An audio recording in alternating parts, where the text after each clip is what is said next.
بسم اللہ الرحمن الرحیم۔ شروع اللہ کے نام سے جو بڑا مہربان نہایت رحم والا۔ سابقہ کلاس کے طالب علم محمد طارق کو دعوت دیتا ہوں کہ یہاں تشریف لائیں، اپنا عنوان بیان کریں۔ محمد طارق۔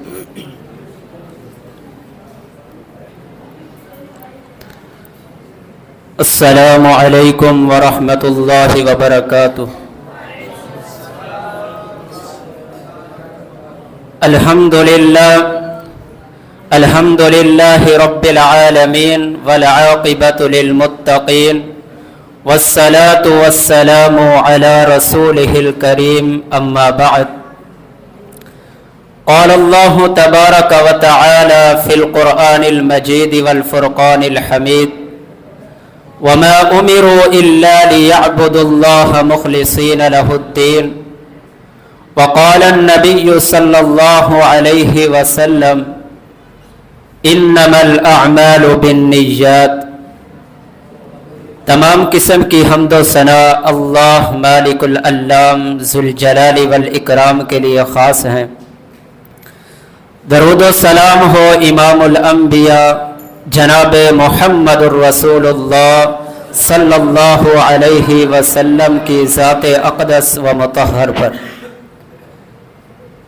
سامعین محترم، میں سب سے پہلے اپنے لیے اور آپ بھائیوں کے لیے اللہ تعالیٰ کے حضور دعا گو ہوں کہ اللہ تعالیٰ ہم سب کی نیتوں کو خالص کر دے،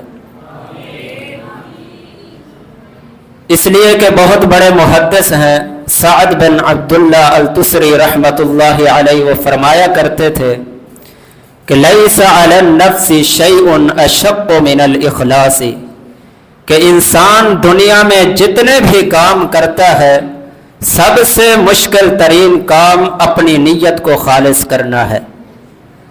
اس لیے کہ شیطان کے انسان پر جتنے بھی حملے ہیں، انسان کے دماغ پر اتنے حملے نہیں، روزے پر اتنے حملے نہیں، حج پر اتنے حملے نہیں، زکوٰۃ پر اتنے حملے نہیں کہ تو نماز نہ پڑھ، حج نہ کر، زکوٰۃ نہ دے، اتنے حملے نہیں ہیں جتنا حملہ شیطان کا انسان کی نیت پر ہوتا ہے کہ اس کی نیت کے اندر ملاوٹ آ جائے، بس خالی نمازیں پڑھتا رہے، حج کرتا رہے، زکاتیں دیتا رہے، اس کے نیت کے اندر کھوٹ ڈال دو، کوئی فائدہ نہیں۔ اس لیے کہ اللہ تعالی عمل قبول کرتا ہے جس عمل میں دو صفتیں ہوں۔ الذی خلق الموت والحیات لیبلوکم ایکم احسن عملا۔ اللہ تعالی انسان کا عمل نہیں دیکھتا بلکہ اچھا عمل دیکھتا ہے کہ کس کے پاس احسن عمل ہے، اور احسن عمل کی بھی دو صفتیں ہوتی ہیں۔ پہلی صفت یہ ہے کہ وہ عمل خالص اللہ کے لیے ہو، اخلاص کے ساتھ ہو۔ دوسری صفت یہ ہے کہ وہ عمل ثواب کے ساتھ ہو۔ خالص کا معنی کیا ہے؟ الخالص اذا کان للہ، جب وہ عمل ایک اللہ کے لیے ہو کہتے ہیں یہ عمل خالص ہے۔ ثواب کا معنی کیا ہے؟ والثواب اذا کان علی السنہ، جب اس عمل کا ظاہری ڈھانچہ اللہ کے پیغمبر علیہ السلام کی سنت کے مطابق ہو۔